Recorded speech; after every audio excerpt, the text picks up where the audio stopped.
2 days నుంచి అయితే వర్షం అయితే ఫుల్‌గా పడుతుంది కదా! ఈ వర్షాన్ని నాకైతే చాట్ అయితే తినాలనిపించింది. అందుకని ప్రిపేర్ చేసుకుంటున్నా. మీరు కూడా చూసేయండి. ఫస్ట్ అయితే కడాయి పెట్టుకొని ఆయిల్ వేసుకున్నా.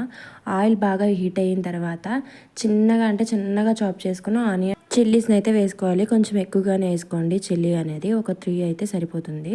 తర్వాత బాగా వేగిన తర్వాత అల్లం వెల్లుల్లి పేస్ట్ వేసుకోండి. అది కాస్త పచ్చివాసన పోయిన తర్వాత టమోటా వేసుకొని దీంట్లోనే ఉప్పు, కారం, పసుపు, గరం మసాలా అలాగే చాట్ మసాలా కూడా వేసుకొని మంచిగా వేయించేసుకోండి.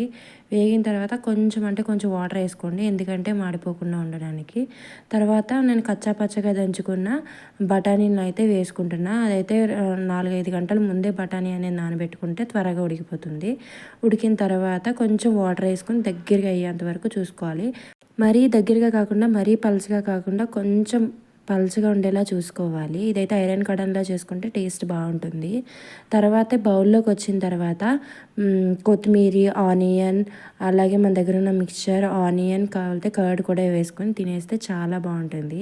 టేస్ట్ అయితే సూపర్గా ఉంది. మీరు కూడా ట్రై చేసి నాకు కామెంట్ చేసి చెప్పండి.